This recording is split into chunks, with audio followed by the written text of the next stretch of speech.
ഇപ്പോഴത്തെ കുഞ്ഞുമക്കൾക്ക് അധികം പരിചയമില്ലാത്ത എന്നാൽ 80കളിൽ 90കളിലുള്ള കുട്ടികൾക്കൊക്കെ ഒരുപാട് അറിയുന്ന നല്ലൊരു സ്വീറ്റിൻ്റെ റെസിപ്പി ആയിട്ടാണ് ഇന്ന് ഞാൻ വന്നിട്ടുള്ളത്.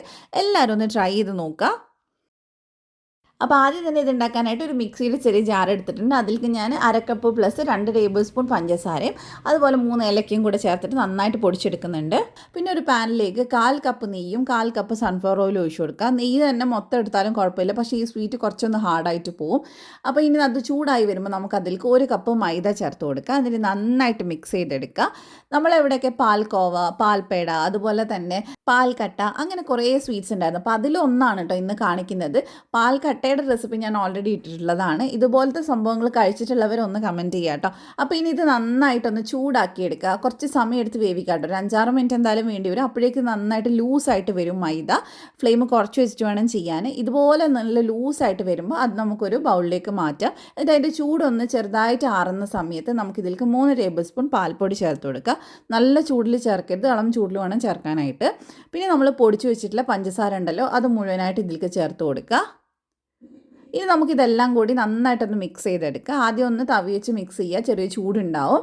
ഇനി നമുക്ക് നന്നായിട്ട് ഇതൊന്ന് മിക്സ് ആയതിന് ശേഷം നമുക്ക് കൈ വെച്ചിട്ട് മിക്സ് ചെയ്തെടുക്കുക. പഞ്ചസാരയൊക്കെ നന്നായിട്ട് ഇതിലൊന്ന് മിക്സ് ചെയ്തെടുക്കണം. ആദ്യം കുറച്ച് പൊടി പൊടി പോലെ ഉണ്ടാവും, പിന്നെ നന്നായിട്ട് ഇത് നമുക്കൊന്ന് ഷേപ്പാക്കി എടുക്കാനൊക്കെ പറ്റും കേട്ടോ.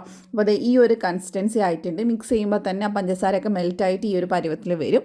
ഇനി ഇത് നിങ്ങൾക്ക് ബോൾസ് പോലെ ആക്കിയെടുക്കണമെങ്കിൽ അങ്ങനെ ചെയ്യാം. അല്ലാതെ നമുക്ക് ഇതുപോലെ ഒരു പാത്രത്തിൽ ബട്ടർ പേപ്പർ വെച്ചിട്ട് ഇതുപോലെ ഒന്ന് പ്രസ് ചെയ്ത് കൊടുത്തിട്ട് നന്നായിട്ടൊന്ന് പരത്തിയെടുക്കാം കേട്ടോ. അങ്ങനെ ചെയ്യണമെന്ന് നിർബന്ധമില്ല. നിങ്ങൾക്ക് സാധാരണ പാൽപ്പാടയൊക്കെ പോലെ റൗണ്ട് ഷേപ്പിൽ അങ്ങനെ വേണമെങ്കിൽ ചെയ്തെടുക്കാം. പിന്നെ ഒരു ഭംഗിക്ക് വേണ്ടി മേലെ ഞാൻ ബദാം കട്ട് ചെയ്തത് വെച്ച് കൊടുക്കുന്നുണ്ട്.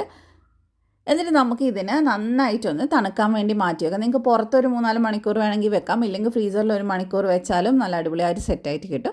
അപ്പോൾ നല്ലപോലെ സെറ്റായിട്ടുണ്ട്. ഇനി നമുക്ക് ബട്ടർ പേപ്പർ എടുത്ത് മാറ്റാം. ബട്ടർ പേപ്പർ വേണം നിർബന്ധമൊന്നുമില്ല, ഈ പാത്രത്തിൽ തന്നെ കട്ട് ചെയ്തെടുത്താലും മതി. ബട്ടർ പേപ്പർ ഉണ്ടെങ്കിൽ നമുക്ക് ഇതുപോലെ എടുത്ത് ഇങ്ങനെ മാറ്റി വെക്കാനൊക്കെ പറ്റും.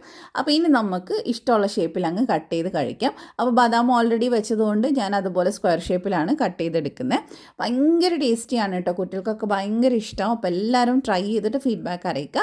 അപ്പോൾ ഇത് കഴിച്ചവരെല്ലാവരും ഒന്ന് കമൻറ്റ് ചെയ്യാം കേട്ടോ. അപ്പോൾ ഇതുപോലെ തന്നെ അടുത്ത നല്ല റെസിപ്പി ആയിട്ട് നമുക്ക് വീണ്ടും കാണാം. അപ്പോൾ എല്ലാ റെസിപ്പീസും കിട്ടാനായിട്ട് ധ്യാൻസ് കണ്ണൂർ കിച്ചൺ ഫോളോ ചെയ്യാൻ മറക്കണ്ട. അപ്പോൾ താങ്ക്